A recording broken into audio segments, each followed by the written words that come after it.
The UN has warned of a growing humanitarian crisis on the eastern Caribbean island of St Vincent as ongoing volcanic eruptions displace about a fifth of the population.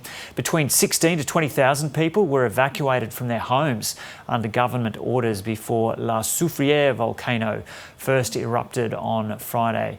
Now, we're just about to have a chat to Khari Dougan, who's still on the island. He's a resident, and so we'll just show you where he is. So St Vincent and the Grenadines is a couple of hundred k's north of Venezuela, and the volcano that's erupting is in the north, the La Soufriere volcano. And Khari, who we're just about to speak to, is on the opposite end of the island, but it's not a big island. He'd only be about 15, 20 k's from where that volcano is erupting at the moment on St Vincent and the Grenadines. So Khari Dougan joins us now. Khari, g'day. What's the air quality like where you are right now? It's actually not that bad. I think most of the ash has been blown towards Barbados. Yeah. And so when did the volcano start erupting?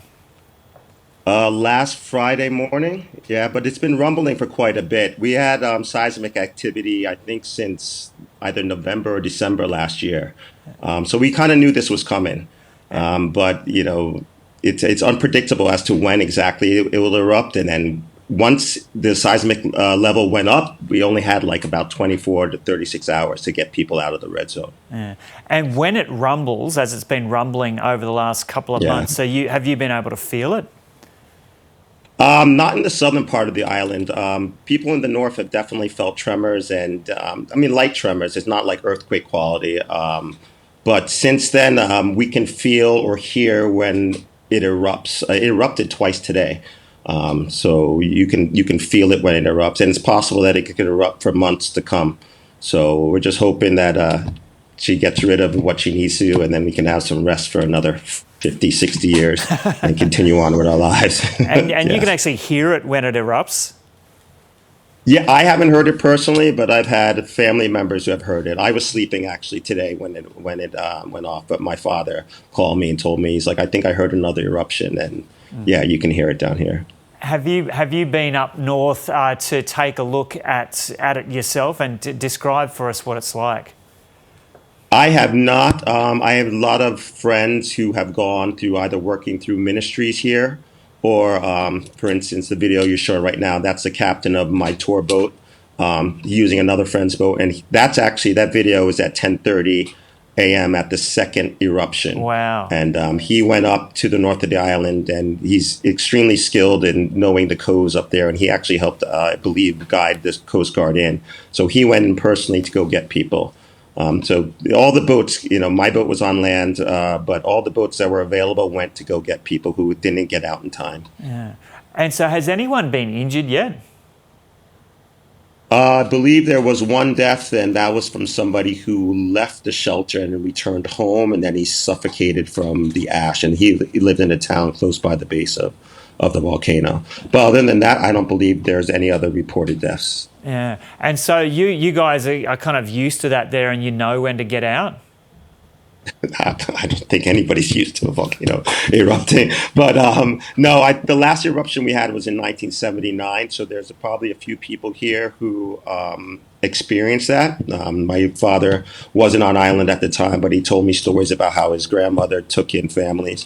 But for this younger generation, most people, it's the first time experiencing anything like this. And even for the people who are in power and control of the government and institutions, this is an event that, you know, it's not frequent and happens. I think before 1979, it was 1902. Yeah. And what did your guys? I think you said you weren't on that, but your guys were on. My boat captain, yeah. Yeah, your captain. Mm-hmm. What did they say it was like trying to breathe through that? Well, fortunately, because of the pandemic, people are used to wearing masks. So everybody had masks. He was wearing an N95 mask when he went up there. He didn't describe to me the air quality, more so like for vision, you know, for navigating. Yeah. It was quite difficult. And it was like snow, and it's in the eyes. And I can tell you personally, it does hurt when you in your eyes for sure. Your eyes will sting as soon as you get outside. And I'm in the southern part of the island with the least amount of ash. I can't imagine what it's like up north. We had some pyroclastic flow, which has kind of flattened the sides of the mountain, and that's a dangerous thing right now. It's not the same explosive eruption. We have hot ash and gas that's coming down. It's just wiping out everything in its path. Those are the products of our eruption we've been having lately. And have many people been evacuated from the north and they've headed to the south, or have they headed to other islands? Vincentians are not going to leave their home. People have asked me if I'm going to leave. I don't think many people evacuated out of the island. Some cruise ships came and they left empty. They'll stay with families, they stay with shelters, and they'll want to be here to help rebuild as soon as possible. So most of the people did stay. They're either in the green zones or in the orange zones, so further away from the volcano. Yeah, and so would you estimate that there are thousands of people who've moved out from the north of the island and headed south? I think the estimate was about 20,000. Yeah, wow, about 20,000 people have been displaced. Could be more, but it's around 20,000. Yeah, and what are the predictions around what's going to happen with this volcano over the next couple of weeks? You seem kind of optimistic that it's going to let off some steam and then calm down ahead of the main tourist season. Well, that's the hope. I think our volcanist said it could erupt for up to a year. I believe in 1979 it erupted for about 2 months. We're hoping that somewhere in between there is good. We'll see what happens. I do think that the timing, me personally, is good. The world has slowed down with the global pandemic.